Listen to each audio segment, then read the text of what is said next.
Back to my YouTube channel unique classes. तो आज हम देखने वाले हैं बहुत बड़ी जो न्यूज़ है वो आई है कि आपका उत्तर प्रदेश का जो यूपी है उसके लिए जो टीचर्स की भर्ती हैं उनके लिए वैकेंसीज़ निकल चुकी हैं। तो आप सभी अपनी तैयारी में जुट जाइए और यहाँ पर मैं बताऊँगी कौन से सब्जेक्ट की कितनी वैकेंसीज़ निकली है, उसके लिए क्या सब्जेक्ट कॉम्बिनेशन चाहिए होगा, सारी चीज़ें यहाँ पर बताई जाएगी। और एक और क्वेश्चन, क्या आपको इससे पहले यूपी टेट किया हुआ होना चाहिए या फिर नहीं, तो इन सब की जो जानकारी आपको मिलने वाली है।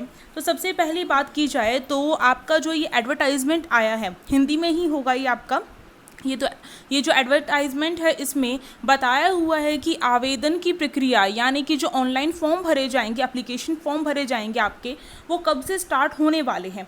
वो 9/6/2022 से स्टार्ट होने वाले हैं और कब तक रहेंगे ध्यान रखना है आपको, 9/7/2022, यानी कि आपको बस केवल और केवल 1 महीने का समय दिया गया है, ये ध्यान रखना है आपको। और ये आप इसमें डिटेल में देख सकते हैं कि ऑनलाइन जो शुल्क जमा करने हेतु कितनी जो तिथि है वो कब स्टार्ट होगी, यानी डेट जो है फॉर्म फिल करने की तो यहाँ से स्टार्ट है। आपका शुल्क यानी फीस वगैरह भरने के लिए जो तारीख है वो कब से है, इस तरीके से बताया गया है यहाँ पर।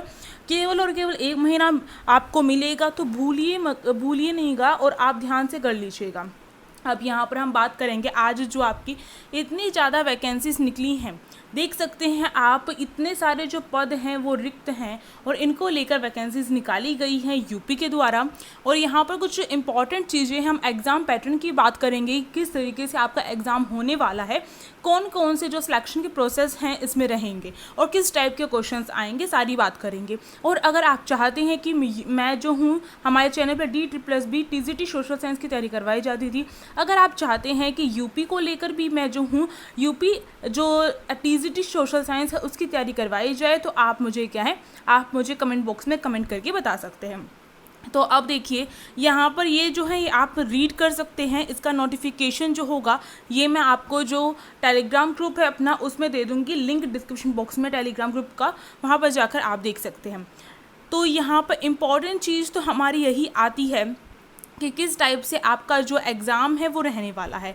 फ़ीस स्ट्रक्चर को लेकर यहाँ पर बताया गया है कि जो जर्नल हैं उनके लिए कितना है, इस तरीके से बताया गया, आप देख सकते हैं और उसका स्क्रीनशॉट भी ले सकते हैं।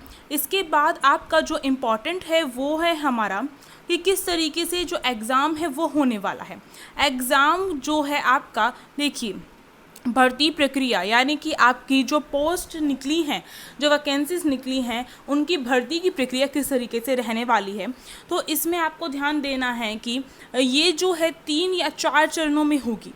पहला तो ये लिखित परीक्षा होगी, आपको ध्यान देना। अब लिखित लिख दिया है, अब आप सोचेंगे लिखित यानी कि लिख के आना पड़ेगा आंसर, नहीं।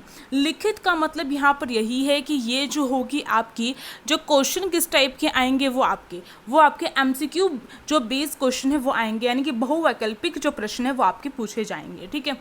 नंबर ऑफ क्वेश्चंस जो होंगे अब मैं बताऊंगी, जो प्रश्न पत्र है उसमें नंबर ऑफ क्वेश्चंस कितने हैं आपके, 125 होंगे, ठीक है। और प्रत्येक प्रश्न 4 अंक का होगा। तो आप देखिए टोटल नंबर ऑफ क्वेश्चंस 125 हैं आपके और हर एक क्वेश्चन 4 नंबर का है और टोटल जो आपके मार्क्स होंगे वो 500 होंगे, आपको ध्यान देना है, ठीक है। तो इस तरीके से रहेगा। अब समय अवधि की बात की जाए यानी कि टाइम कितना मिलेगा हमें अपना जो ये टेस्ट है उसे देने में, तो हमारा जो टाइम है वो 2 घंटे का रहने वाला है, 2 आवर्स का रहने वाला है, ठीक है, आपको ध्यान देना है। तो इस तरीके से होगा, क्योंकि जब तक एग्ज़ाम पैटर्न नहीं पता होता तो आप तैयारी कैसे करेंगे। अब इसके बाद MCQ बेस्ड क्वेश्चन होगा और इसमें अगर हम सिलेक्ट हो जाते हैं, जैसे कि KVS में भी आप क्या करते हैं, रिटर्न जो अपना एग्ज़ाम है वो देकर आते हैं, फिर उसके बाद उसमें सेलेक्ट हो जाते हैं, उसके बाद इंटरव्यू होता है, आपकी मेरिट लिस्ट निकलती है। इसी तरीके से इसमें अगर आप ये जो हमने अभी ऊपर टेस्ट वाला बात की है, इसमें अगर आप सिलेक्ट हो जाते हैं उसके बाद आपका क्या होगा, मेरिट निकाली जाएगी, ठीक है। तो जो मेरिट है वो निकाली जाएगी और उसके अकॉर्डिंग आपका क्या होगा, इंटरव्यू होगा। तो ये ध्यान रखना है आपको। तो ये इस तरीके से जो है आपका यहाँ पर रहने वाला है और इंटरव्यू के बाद फिर आपका जो रिज़ल्ट है वो निकल के आ जाएगा इस तरीके से। अब हम देखेंगे इसमें कुछ जो अंक वगैरह हैं वो किस तरीके से प्राप्त होते हैं, यानी कि मार्क्स जो होते हैं वो किस तरीके से, थोड़े से एक्स्ट्रा मार्क्स जो हैं वो दिए जाते हैं, वो अभी हम देखने वाले हैं। तो जैसे मैंने कहा था एक्स्ट्रा मार्क्स, तो एक्स्ट्रा मार्क्स का जो आपका है वो ओनली एंड ओनली पीजीटी में लेवल पे है। तो जब हम पीजीटी का देखेंगे तब हम देखेंगे यहाँ पर ओनली एंड ओनली मैं आपको टीजीटी के लिए बता रही हूँ। अभी हम इसकी एक दो और इन्फॉर्मेशन है जो आपके लिए बहुत ज़्यादा इम्पॉर्टेंट हो जाती है।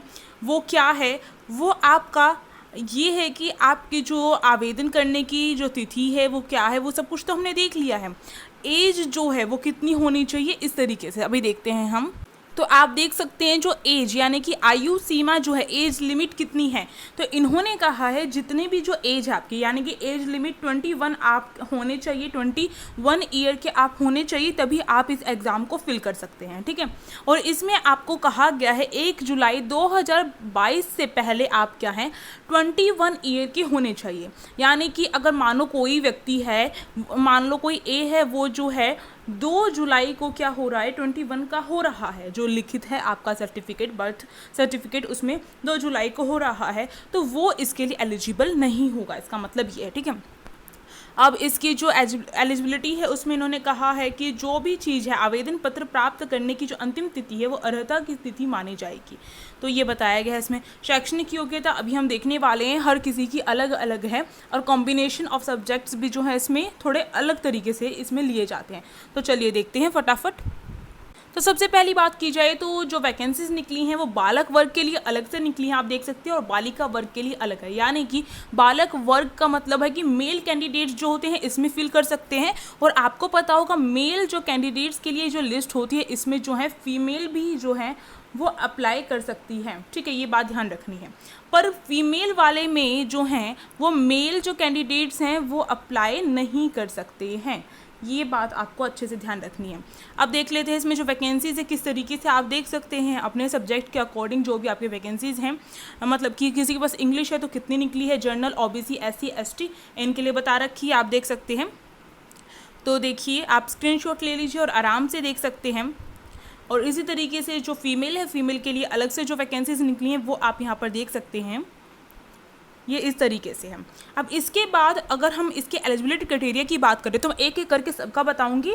तो आप देख सकते हैं हिंदी की बात की जाए तो इसमें जो है बीएड हिंदी एवं संस्कृत के साथ होनी चाहिए, या फिर आपने जो समकक्ष परीक्षा एवं जो बीएड है या फिर उसके समान कोई भी डिग्री यानी कि बीएड के समान कोई भी डिग्री ले रखी है तो ठीक है। तो बीए जो है आपकी हिंदी और संस्कृत के साथ, हिंदी या संस्कृत में से किसी एक में आपकी बीए होनी चाहिए, ठीक है, हिंदी या संस्कृत में से किसी भी एक में आपकी बीए होनी चाहिए। और फिर इन्होंने कहा है सेकंड, बीए हिंदी एवं संस्कृत विषय के साथ, अथवा यही चीज़ यहाँ पर दोबारा से रिपीट की हुई है इन्होंने, और साथ में बीएड की डिग्री होनी कंपलसरी है, आपको ध्यान रखना है। तो अब आगे देखिए गणित, इसमें जो है आपका जो मैथ है, मैथ में बताया गया है बीए और जो बीएससी, इसमें बीए या फिर बीएससी में से कोई भी एक चीज़ अगर आपके पास है जिसमें आपने मैथ से कर रखा है तो आप एलिजिबल हैं, और साथ में आपके पास जो है बीएड होनी चाहिए, ठीक है। तो ऐसा बताया गया, और बीएड ना है किसी के पास तो उसके लिए ये यहाँ पर ये चीज़ें बताई गई हैं, आप देख सकते हैं इसमें।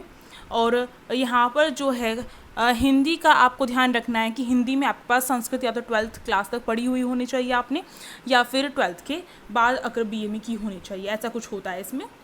इसके बाद अगर हम होम साइंस की बात करें तो होम साइंस में गृह विज्ञान या फिर जो गृह अर्थशास्त्र है यानी कि होम इकोनॉमिक्स है, उससे अगर आपने कर रखा है, अपनी जो ग्रेजुएशन डिग्री है वो कर रखी है, फिर घरेलू विज्ञान से कर रखी है आपने, या फिर गृह कला से कर रखी है, होम आर्ट से कर रखी है, और साथ में आपके पास क्या है बीएड है, तो आप इसके लिए एलिजिबल हैं। इसके साथ साथ इन्होंने गृह विज्ञान महाविद्यालय इलाहाबाद का जो टीसी है वो कह रखा है, अगर वहाँ से कर रखी है, या फिर लेडी इरविन कॉलेज दिल्ली जो डिप्लोमा देता है अगर वहाँ से कर रखा है आपने, तो आप एलिजिबल हैं, और साथ में बीएड आपके पास होनी चाहिए या फिर बीएड के समान कोई डिग्री होनी चाहिए, ठीक है, यहाँ पर ये बता रखा है।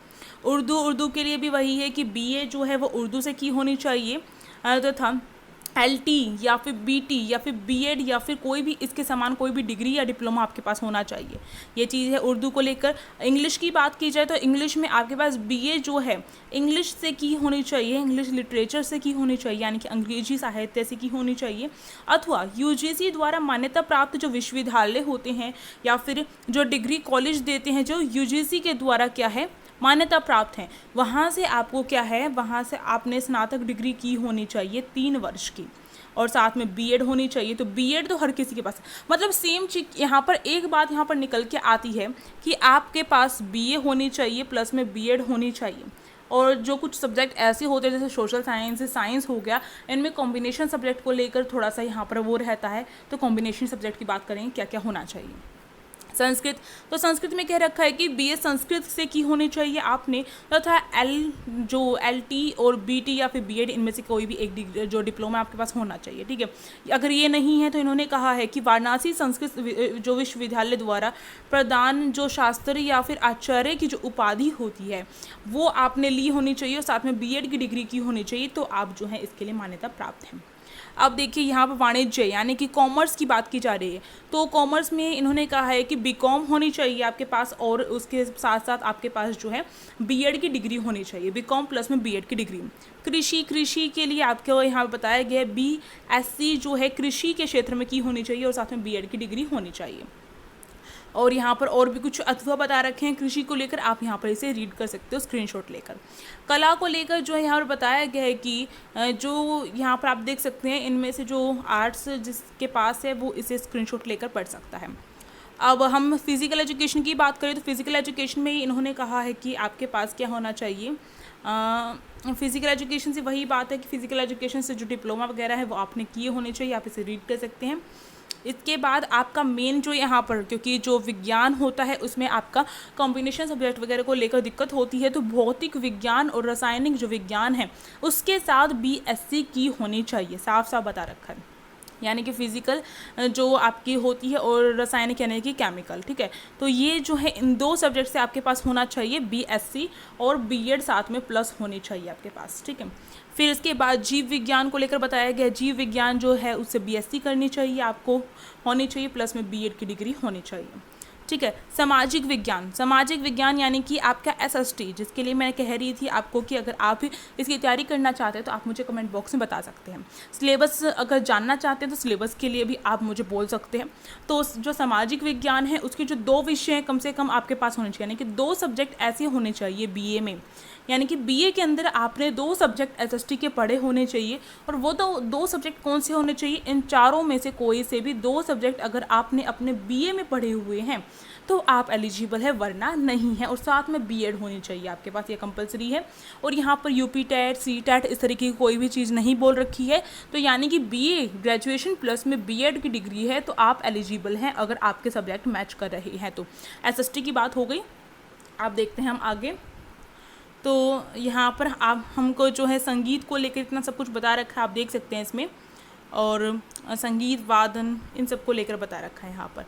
तो इसी के साथ जो इतनी जो वैकेंसीज निकली थी हमने यहाँ पर चर्चा कर ली है।